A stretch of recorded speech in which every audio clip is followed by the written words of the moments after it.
Hello hi!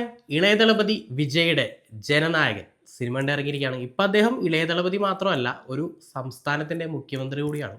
അതുകൊണ്ട് തന്നെ ഈ സിനിമ ഒരു ഒരു സംസ്ഥാനത്തിൻ്റെ മുഖ്യമന്ത്രിയുടെ സിനിമയാണെന്ന് വേണമെങ്കിൽ പറയാം. അല്ലെങ്കിൽ ഒരു സൂപ്പർ സ്റ്റാറിൻ്റെ അവസാന സിനിമ, അല്ലെങ്കിൽ ലാസ്റ്റ് ഡാൻസ് എന്നൊക്കെ പറയുന്ന പോലെ അങ്ങനെ ഒരു സിനിമയാണെന്നും കൂടി പറയാം. Director H. വിനോദ്, അനിൽ രവിപുടിയാണ് കഥ എഴുതിയിരിക്കുന്നത്. അദ്ദേഹത്തിൻ്റെ തന്നെ തെലുങ്കിലെ നമ്മുടെ ഭഗവന്ത് കേസരി, ബാലയ്യ നായകനായ ഭഗവന്ത് കേസരിയുടെ റിമേക്കാണെന്ന് പറയുന്നില്ല. എന്നാൽ ഒരു 50% ആ സിനിമയും, പിന്നെ സ്വാഭാവികമായിട്ടും ഇവിടുത്തെ കുറച്ച് പരിപാടികൾ തമിഴ്നാട് സ്റ്റേറ്റുമായി ബന്ധപ്പെട്ടുള്ള ഒരു പൊളിറ്റിക്സും പരിപാടിയൊക്കെ പറയുന്ന ഒരു സിനിമ. സിനിമ എങ്ങനെയുണ്ടെന്ന് പറയുന്നതിന് മുമ്പായിട്ട്, എന്തുകൊണ്ട് ഈ സിനിമ ഏഹ്, തിരഞ്ഞെടുപ്പിന് മുമ്പ്, തമിഴ്നാട് തിരഞ്ഞെടുപ്പിന് മുമ്പ് ഈ സിനിമ അവിടെ റിലീസാക്കാതിരിക്കാൻ ബാഹ്യ ഇടപെടലുകൾ ഉണ്ടായത് എന്തുകൊണ്ടാണെന്ന് ഈ സിനിമ കഴിയുമ്പോൾ നമുക്ക് മനസ്സിലാവും. കണ്ടു കഴിയുമ്പോൾ മനസ്സിലാവും.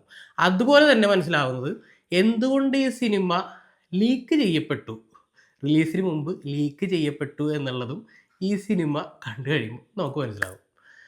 ചുരുക്കി പറഞ്ഞാൽ എച്ച് വിനോദ് അണ്ണന് വേണ്ടി പണി വെച്ചത് പണ്ടാറ പണ്ണലായി പോയി. ഒരു വല്ലാത്തൊരു പണ്ണല്. അപരാധ സിനിമ. അപരാധം എന്നൊക്കെ പറഞ്ഞു കഴിഞ്ഞാൽ ഒരു കാട്ടപരാധം എന്നൊക്കെ പറയും. യൂണിവേഴ്സൽ അപരാധം എന്ന് പറയുന്ന അത് കുറഞ്ഞു പോകും. അമ്മാതിരി ഒരു പടം രാഷ്ട്രീയ ലാഭത്തിന് വേണ്ടിയിട്ട്, നേട്ടം ഉണ്ടാക്കാൻ വേണ്ടിയിട്ട് ഉണ്ടാക്കിയ ഒരു സിനിമ. അതിനപ്പുറത്തേക്ക് ഈ സിനിമ വട്ടപ്പൂജ്യമാണ്. എന്താ പറയുക, ഇപ്പോൾ ഈ സിനിമ ഇറങ്ങി നിൽക്കുമ്പോൾ വിജയ് തമിഴ്നാട് സ്റ്റേറ്റിൻ്റെ മുഖ്യമന്ത്രിയാണ്. അദ്ദേഹം ഒരു റിയൽ ലൈഫ് ഹീറോ കൂടിയായിട്ട് നിൽക്കുകയാണ്. കാരണം 2 വർഷം കൊണ്ട്, കേവലം 2 വർഷം കൊണ്ട് ഒരു പാർട്ടി ഉണ്ടാക്കുന്നു, ഒരു രാഷ്ട്രീയ പാർട്ടി ഉണ്ടാക്കുന്നു. ആ രാഷ്ട്രീയ പാർട്ടി 2 വർഷം കൊണ്ട് അധികാരത്തിലെത്തുന്നു, മുഖ്യമന്ത്രിയാവുന്നു. അതൊരു റിയൽ ലൈഫ്, ഒരു അബ്സല്യൂട്ട്ലി സിനിമയാണ് അദ്ദേഹത്തിൻ്റെ ലൈഫ്. അതിനകത്ത് ഒരു തർക്കവുമില്ല. അദ്ദേഹം ഗംഭീരമായിട്ട് ഭരിക്കട്ടെ. പക്ഷേ സിനിമയിലെ ഹീറോയിസം, ഒരുപക്ഷേ ഫാൻസിന് ഇത് ആഘോഷിക്കാൻ പറ്റുമായിരിക്കും. കാരണം ഇതൊരു ലാസ്റ്റ് ഡാൻസ് എന്നൊക്കെ അവർ പറയുന്ന പോലെ അവസാനത്തെ സിനിമയാണല്ലോ. അപ്പോൾ അതുകൊണ്ട് ആഘോഷിക്കാനായിട്ട് പറ്റും. അതിനപ്പുറത്തേക്ക് അപരാധം എന്ന് പറഞ്ഞു കഴിഞ്ഞാൽ കാട്ടപരാധം, യൂണിവേഴ്സൽ അപരാധം. അമ്മാതിരി പരിപാടിയാണ് ഈ സിനിമയിൽ ചെയ്തു വെച്ചിട്ടുള്ളത്. സിനിമയിൽ മുട്ടതിയുടെ കുറെ ക്രഞ്ചുണ്ട്. ഫസ്റ്റ് ഹാഫ് പിന്നെ നമുക്ക് ഇങ്ങനെ സഹിച്ചിരിക്കാം. സെക്കൻഡ് ഹാഫ് എന്നൊക്കെ പറയണത് അപരാധമാണ്. സെക്കൻഡ് ഹാഫാണ് മുഴുവൻ കാട്ടപരാധം.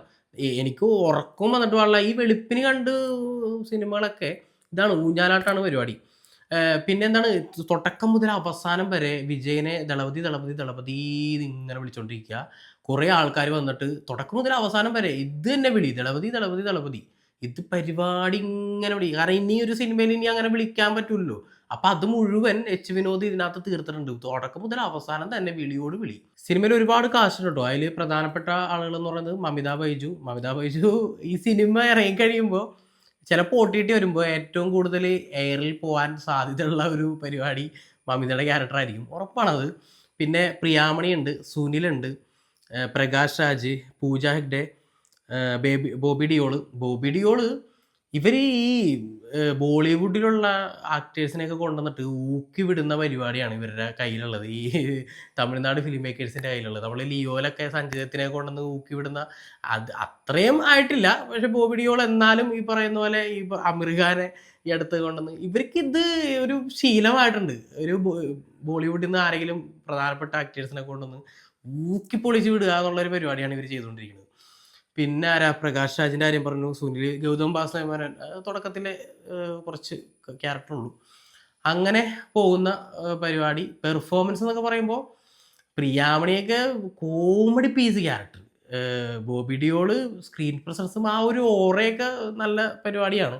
പക്ഷേ എന്താ ചെയ്യുക, ക്യാരക്ടറിനെ ഇവിടെ കൊണ്ടുവന്ന് ഈ തമിഴ്നാട് കൊണ്ടുവന്ന് ഊക്കി വിടുന്ന പരിപാടിയാണ് കാണിച്ചിട്ടുള്ളത്. പ്രകാശ് രാജ് ഒരു വില്ലൻ തന്നെയാണ്, ഒരു പൊളിറ്റീഷ്യൻ പരിപാടി. അങ്ങനെ പോകുന്ന. പിന്നെ ക്രൂവിൽ പറയുകയാണെങ്കിൽ ബാക്ക് ആൻഡ് സ്കോർ എടുത്തു പറയണം. അനിരുദ്ധ് ആണ് ബാക്ക് ആൻഡ് സ്കോർ ചെയ്തിരിക്കുന്നത്. അതുപോലെ ക്യാമറ ചെയ്തിരിക്കുന്നത് സത്യൻ സൂര്യൻ, എഡിറ്റ് ചെയ്തിരിക്കുന്നത് പ്രദീപ് ഇ രാഘവ്. സിനിമ ഞാൻ പറഞ്ഞില്ലേ, ഇത് തെരഞ്ഞെടുപ്പിന് മുമ്പ് സിനിമ റിലീസ് ചെയ്യാൻ പറ്റില്ല എന്ന് അവിടുത്തെ ചില ആൾക്കാർ തീരുമാനിച്ചതിൻ്റെ ഭാഗമായിട്ട് ഇലക്ഷന് മുമ്പ് ഈ സാധനം ലീക്ക് ചെയ്തതാണ്. അതിനകത്തൊരു സംശയമില്ല. എനിക്ക് അപ്പോഴേ ആദ്യം മുതൽ സംശയം ഉണ്ടായിരുന്നു. സിനിമ കണ്ടു കഴിഞ്ഞപ്പോൾ അത് തീർത്തു. കാരണം ഒരു എന്താ പറയുക, തെരഞ്ഞെടുപ്പ് മുന്നിൽ കണ്ടിട്ട് രാഷ്ട്രീയ ലാഭം ഉണ്ടാക്കാൻ വേണ്ടി എടുത്ത, നമ്മൾ ആ തുടക്കത്തിൽ പറഞ്ഞ പോലെ ഭഗവന്ത് കേസരിയുടെ കുറേ സാധനങ്ങളുണ്ട്. അതിൻ്റെ കൂട്ടത്തിൽ രാഷ്ട്രീയമായിട്ട് വിജയിനെ ഉയർത്തി കാണിക്കാനും പൊളിറ്റിക്കൽ സ്റ്റേറ്റ്മെൻറ്റ് പറയാനും എന്താ പറയുക, രാഷ്ട്രീയക്കാർ ഇങ്ങനെ ആയിരിക്കണം ചെയ്യേണ്ടത്. അങ്ങനെയുള്ള മക്കൾക്ക് വേണ്ടി നിലനിൽക്കേണ്ട ആളുകളായിരിക്കണം എന്നൊക്കെ പറഞ്ഞിട്ടുള്ള സ്റ്റേറ്റ്മെന്റുകൾ പറയാനെടുത്ത ഒരു പടം. പക്ഷെ അത് നമ്മൾ ഇതിങ്ങനെ കണ്ടുകൊണ്ടിരിക്കുമ്പോൾ കത്തി എന്ന് പറഞ്ഞാല് കത്തി സീനുകൾ ഒരുപാടുണ്ട്. ഇതെന്താണ് ഈ കാണിക്കണേന്നൊക്കെ വിചാരിക്കും. ഒരു ഒരു നഗ്നയായിട്ടൊരു പെങ്കൊച്ച് വന്ന് നടക്കുമ്പോൾ, ഞാനൊരു എക്സാമ്പിൾ പറയാണ്. നഗ്നയായിട്ടൊരു പെങ്കൊച്ച് വന്ന് നടക്കുമ്പോൾ ഒരു കൊടി മരത്തിൽ ഡ്രസ്സ് ഇങ്ങനെ കൊടി പോലെ കെട്ടിയിട്ടുണ്ടാവും. പണ്ണൻ ബിൽഡിങ്ങിന്റെ മുകളിൽ നിന്ന് കത്തി വലിച്ചെറിയാണ്. ആ കത്തി കറക്റ്റായിട്ട് ആ കൊടിയുടെ എന്താ പറയാ, കൊടിയുടെ വള്ളിയിൽ കൊണ്ടിട്ട് കൊടി പതാക വന്നിട്ട് കുട്ടിയെ നഗ്നത മറക്കുന്ന പോലത്തെ ഒരു പരിപാടി.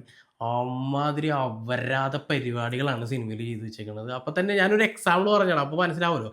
അവസാനം സിനിമയുടെ ക്ലൈമാക്സിലോട്ടൊക്കെ എത്തുമ്പോൾ ഈ എന്താ പറയാ, റിമോട്ട് കൺട്രോൾ വെപ്പൺസ് എന്നൊക്കെ പറഞ്ഞിട്ട് എന്തൊക്കെയോ അപരാധ പരിപാടി. ഇത് വേറെ യൂണിവേഴ്സിൽ നടക്കാണ്. ഇത് ഇവര് തമിഴ്നാട് പൊളിറ്റിക്സിന് വേണ്ടിയിട്ട് ആ ലാഭം ഉണ്ടാക്കാൻ വേണ്ടിയിട്ട് ചെയ്തതാണെങ്കിലും ഇത് വേറെ ഏതോ, ഇത് തമിഴ്നാടൊന്നുമല്ല, വേറെ യൂണിവേഴ്സിൽ നടക്കുന്ന ഒരു കഥ.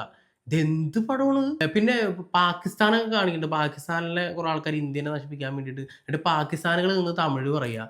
ആഫ്രിക്ക കാണിക്കുന്നുണ്ട്. ആഫ്രിക്കക്കാർ നിന്ന് തമിഴ് പറയുക. അതാണ് ഞാൻ പറയുക, യൂണിവേഴ്സൽ അപരാധം എന്ന് പറയുന്നതിന്റെ പ്രധാനപ്പെട്ട കാരണം. പിന്നെ ഈ പടത്തിൽ ഞാൻ പറഞ്ഞല്ലോ, ഒരുപാട് പൊളിറ്റിക്കൽ സ്റ്റേറ്റ്മെന്റുകൾ ഇങ്ങനെ പറഞ്ഞു പോകുന്നുണ്ട്. പിന്നെ ആ കൂട്ടത്തിൽ എനിക്ക് തോന്നിയ ഒരു പോസിറ്റീവ് എന്ന് പറയുന്നത് ഈ ഗുഡ് ടച്ചും ബാഡ് ടച്ചും തമ്മിലുള്ള കാര്യങ്ങൾ. അത് പടത്തിൽ ഭയങ്കര ഫോഴ്സ്ഫുൾ ആയിരുന്നു സത്യത്തിൽ. അങ്ങനെ ഒരു ആ സിനിമയിൽ അങ്ങനെ ഒരു സീനിന്റെ ആവശ്യമേ ഇല്ല. അങ്ങനെ ഒരു സീൻ വരേണ്ടതായിട്ടുള്ള യാതൊരു പരിപാടിയില്ല. ഭയങ്കര ഫോഴ്സ്ഫുൾ ആയിരുന്നു. പക്ഷേ എങ്കിൽ കൂടിയും അത് ഈ പറയുന്ന സെക്സ് എഡ്യൂക്കേഷനൊക്കെ നമ്മൾ സമൂഹത്തിൽ ചർച്ച ചെയ്തുകൊണ്ടിരിക്കുന്ന ഒരു സമയമാണല്ലോ. അപ്പോൾ ഗുഡ് ടച്ചും ബാഡ് ടച്ചിനെ കുറിച്ചൊക്കെ ഒരു സ്ഥലത്ത് വിജയ് പറയുന്നുണ്ട്. അത് എനിക്ക് നന്നായിട്ട് തോന്നി. ഭയങ്കര ഫോഴ്സ്ഫുൾ ആയിരുന്നു. ആ സിനിമയിൽ ആവശ്യമില്ലാത്തൊരു സീനായിരുന്നു എങ്കിൽ പോലും അതൊരു മെസ്സേജാണ്. സോഷ്യൽ മെസ്സേജ് കൂടി ആയതുകൊണ്ട് അത് എനിക്കൊരു പോസിറ്റീവായിട്ട് തോന്നി. അത് മാത്രം എനിക്ക് പോസിറ്റീവായിട്ട്. പിന്നെ ഒരു ഇമോഷണൽ ഒരു സീൻ, അത് പാസമാണ്. ടിപ്പിക്കൽ തമിഴ് പാസമാണ്. തമിഴ്നാട്ടിലെ തമിഴ് സിനിമകളിൽ വരുന്ന പാസമാണ്. എന്താ പറയാ, അണ്ണൻ അണ്ണൻ തങ്കച്ചി അല്ലെങ്കിൽ മകള് അച്ഛൻ, അങ്ങനത്തെ ടൈപ്പ് ഒരു പാസം. ഇതില് എന്താ പറയാ, വിജയുടെ മകളാണോ മമിതയെന്ന് ചോദിച്ചാൽ മകളല്ല. എന്നാ തങ്കച്ചിയാണോ എന്ന് ചോദിച്ചാൽ തങ്കച്ചിയല്ല. അങ്ങനത്തെ ഒരു പരിപാടിയാണ്. അത് സിനിമ കണ്ടാൽ നിങ്ങൾക്ക് മനസ്സിലാവും. അപ്പൊ ആ ഒരു പാസം ടിപ്പിക്കൽ പാസം തന്നെയാണ്. പക്ഷെ ആ ഇമോഷണൽ സീൻ കുറച്ചും കൂടി രസമായിട്ട് വന്നിട്ടുണ്ട്. അങ്ങനെ വളരെ ചുരുക്കം പോസിറ്റീവ് ഒഴിച്ചു കഴിഞ്ഞാൽ ഈ ഒരു രീതിയിൽ ഇമ്പ്രസ് ചെയ്യിക്കാത്ത പരിപാടിയാണ്. അവസാനം ക്ലൈമാക്സിൽ വീഡിയോ ഗെയിം, അതാണ് ഈ കളർ എന്തൊക്കെയോ ഒരു സ്ക്രീനിൽ എന്തൊക്കെയോ ഒരു മൊത്തം വെടിയും പൊക്കെയാണ്. അതുകൊണ്ട് തന്നെ എന്തൊക്കെയോ തോന്നി ഇതെന്താണ് ഇവിടെ നടക്കണേന്നുള്ള. അവസാനം പക്ക വീഡിയോ ഗെയിം. പിന്നെ അവസാനം സ്വാഭാവികമായിട്ടും ഒരു പൊളിറ്റിക്കൽ പരിപാടി, ഒരു തെരഞ്ഞെടുപ്പുമായി ബന്ധപ്പെട്ട അങ്ങനത്തെ ഒരു സീൻ എങ്കിലും കാണിക്കും എന്ന് എനിക്ക് ഉറപ്പുണ്ടായിരുന്നു. അത് അതുപോലെ തന്നെ കാണിച്ചു. പിന്നെ പ്രധാനപ്പെട്ട 3 ഡയറക്ടേഴ്സിനെയൊക്കെ കാണിച്ചിട്ട് ക്രിഞ്ചാണാന്ന് ചോദിച്ചാൽ അത് നിങ്ങൾ കണ്ട് തന്നെ മനസ്സിലാക്കണം.